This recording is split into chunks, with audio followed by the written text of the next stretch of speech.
Fala galera, tive um probleminha naquele mesmo lado da roda.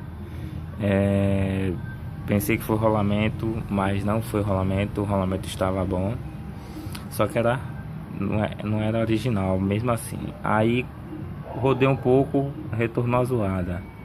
E eu vim descobrir que não era o rolamento que estava ruim, que era o eixo, a ponteira do eixo traseiro do Classic, que estava empenada. Não dá para ver muito, quem olha assim não vê muita diferença, mas tá empenada, cara. Tá empenada e eu mesmo, né, tô fazendo substituição, porque não é uma coisa difícil.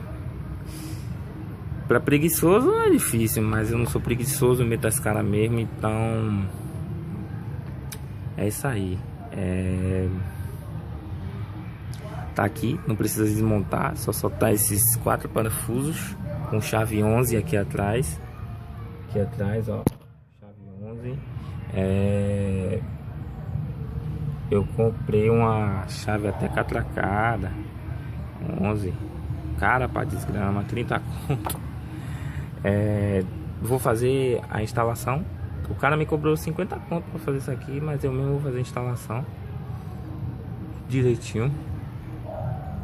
Eu vou lubrificar direitinho, deixar aí com bastante óleo.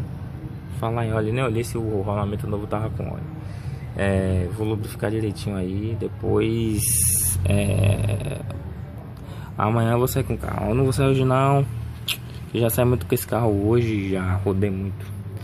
Então, ó galera, a manutenção aí, estudem, porque tem coisas que os caras cobram caro. E é uma coisa que tão simples, que pra mim é simples fazer isso, entendeu? Só é botar o carro no macaco, cara, folgar, soltar a roda e fazer a manutenção, entendeu? Então é isso aí galera, deixa aquele like, só é mais uma dica. E um abraço para todos vocês, que Deus nos proteja hoje, amanhã e sempre. Inscreva-se no canal. Um abraço aí, fiquem com Deus.